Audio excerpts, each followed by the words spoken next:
Hey everyone, in this quick tutorial, I'm going to show you exactly how to fix WhatsApp Web not loading on Google Chrome. So if the page stays blank, keeps reconnecting, shows a QR code that won't load, or just won't open at all, follow along step by step to fix it. All right, let's dive in. First, open your Google Chrome browser on your computer. Once Chrome is open, click on the 3 vertical dots in the top right corner. From the menu that appears, scroll down and click on Settings. After opening Settings, look at the left side and click on Privacy and Security.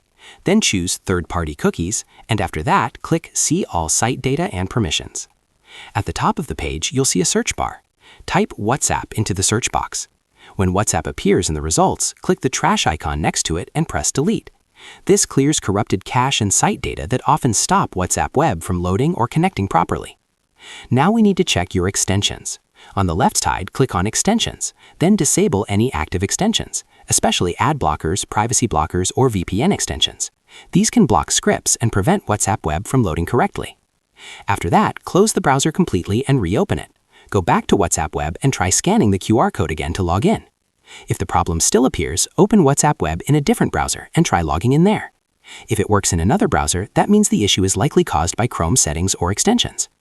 Also, make sure your internet connection is stable and that your phone is connected to the internet, since WhatsApp Web depends on your phone's connection. And that's it. There's no special repair button, but clearing your stored data and removing browser interference is the best way to get WhatsApp Web loading again.